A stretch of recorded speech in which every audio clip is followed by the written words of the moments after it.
Hello students, a very good day to you. Today we'll be doing prepositions. Now the chapter may seem to be pretty simple, but there are certain things to be noted carefully, and that is the usage of the prepositions correctly as after understanding the exact meaning of the prepositions. So my dear students, a preposition is a word placed before a noun or a pronoun to show the relationship between the person or thing, denoted by it and something else. For example, we saw a horse on the road. So on is the preposition. In the second sentence, I'm fond of ice cream. Third, the monkey jumped off the table. Now, off here denotes something which is off the surface. So in sentence A, the preposition on joins a noun to another noun. Means horse and road are the two nouns joined by the preposition on. In second sentence B, the preposition joins a noun to an adjective. Ice cream is a noun joined to fond, adjective. Third, preposition joins a noun to a verb. Here, the preposition of is joining the table to the verb jumped. Now, knowing about the object, where should the object be placed? The object of the preposition. It can be the noun or the pronoun which is used with the preposition is actually called its object. So a preposition can have one or more objects, and it can be placed either before or after it. Now you can hear in the sentence, they ran across the hill and the plain. So here the preposition is placed before the object, the hill and the plain. A preposition, I've just told you that preposition, the real meaning of preposition is something which is placed before. Now it can be sometimes placed before its objects or sometimes after its objects. Usually it is placed before its object.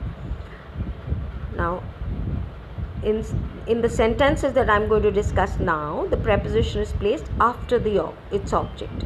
Please give me the book that I asked for. Now in this sentence, when the object is the relative pronoun, example that, the preposition is always placed at the end. For is the preposition here.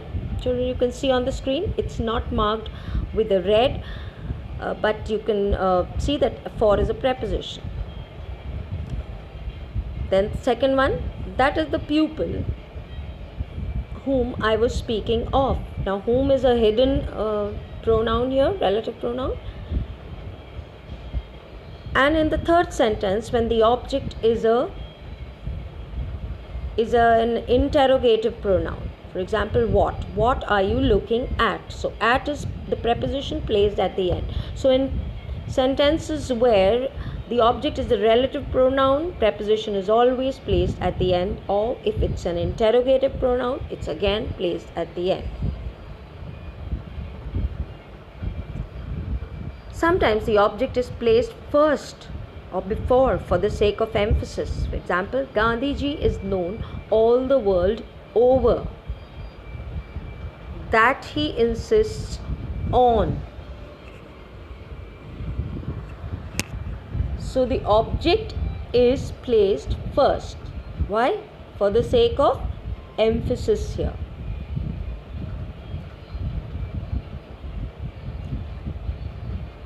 Now, the best way to students to learn the correct use of prepositions and the adverbial participles is by a lot of reading, listening, speaking and writing.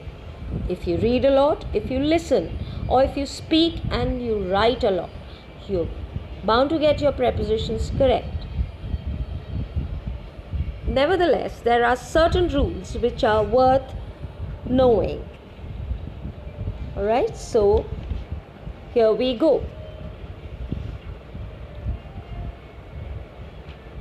Now, prepositions of time. We're going to study some prepositions of time. For example, for. Now, for is followed by a period of time and it's used with all tenses. For example, we've been living in this town for 8 years. We lived in this town for 8 years. Both the sentences have got different tenses. And in the usage of for is used when there is a time period, but not the exact year or the exact date. Since is followed by a point of time, the exact year, the exact date, the exact time, by some verb in perfect tense. It is preceded by, it is followed by some verb in perfect tense. It is before this comes the verb in perfect tense. Before since, we always have the verb in the perfect tense. It is preceded by. We've been living in this town since 2000. So here 2000 is the exact year given, so we use the word since. Now, from is used before a noun denoting some point of time, but unlike since, it is used with all tenses. For example, we shall begin the new project from May. Okay, so particular point of time, but unlike since, we can use it with all tenses. Now, usage of at, in and on. First, you must understand the meaning. At is used with it denotes an exact point of time. The bell rang at 2 o'clock. At is also used with festivals like at Christmas, at Diwali, at Holi, and so on. In is used with periods of time. For example, the museum will be closed in July. Alright, look at the difference. At, exact point, in, periods of time. On is used with days and dates which include the day. For example, on Sunday, on Monday, or on 24th of this month. So exact date and day. In and on, and you must be very careful with the usage of in and on, children, because I've just told you that it is used with in is used with a period of time, but they are in and on are never used with today, tomorrow, yesterday, day after, last, or next. You never say I will go to my friend's house on tomorrow. No, never. So for sentences which don't have in and on, the examples are: I'm going shopping tomorrow. It rained heavily last Sunday. So with last and next also we don't use. It rained heavily last Sunday. We don't say on last Sunday. Now, on time means punctually, exact at that time. In time means before the appointed time, before the given time. She reached the cinema on time, means just before the film began, she was there. Very punctually. And she reached the cinema in time to have a talk with her friends. Here in time denotes before the film began. Means she was in almost, it was not just before the exactly at when the film began, but in time for the film to begin she reached. So in before a noun, and here you can see in is used before a noun denoting a period of time, and it also means at the end of. Alright, so we say Tom and within means before the end of. So Tom will arrive in 10 minutes time, means at the end of 10 minutes he's sure to arrive. I shall return within an hour. Now within means before the hour ends, any time I'll return during that hour. By means not later than. The field must be ploughed by the end of this month. Before the month ends, it should be ploughed. By day means during the day. Another sentence for by can be: bring the book to the office by 10 o'clock. By means before the before it's 10, you must bring the book. Alright? And there's a difference between children by and at. When I say bring the book to the office by 10 o'clock means before 10 o'clock. Bring the book to the office at 10 o'clock means exactly at that time. So this is how there is a slight difference between at, in, on and all these, and you must make a note of all these. Now, till and to. Till is used of time and to is used of place. For example, I rested till 5 o'clock. When we have to denote about the time, we'll write till. And for the place, it is to. We walk to the end of the street. We don't say we walk till the end of. Till is for time, to is for place. In implies at the end of some future period, and within before the end of that. Mona will return in a month means at the close of, before the month ends. Mona will return within a month means in less than a month. Now, in and after.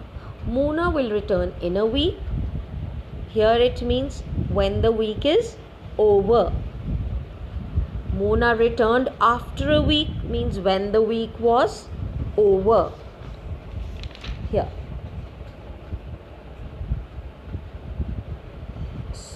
So, in the first sentence, Mona will return in a week when the week is over. In future we are talking about. And in the second sentence, it is for the past, after a week. So this is the difference between the two. Is over and was over. Now before denotes a point of future time. And for denotes a period of future time. Tapas will be there for an hour. Here's a period of time. Tapas will be there before 2 o'clock. It means a point of time in future. So, my dear students, this is the usage of prepositions, and you must definitely go through this chapter slowly and study them all well. And another important thing is that you must know there are certain adverbs with which these prepositions are used. There are certain verbs with which these prepositions are used. So you must make a note of all those so that there is no problem when you do those exercises from your language papers. There's an exercise, question number 5B, that is. Alright, so that is about fill in the blanks with a suitable word. So here, suitable word means actually a preposition. So you have to do a lot of practice in prepositions, and there's an assignment attached. So please do that and practice as much as you can. And practice all these for your forthcoming tests. Thank you.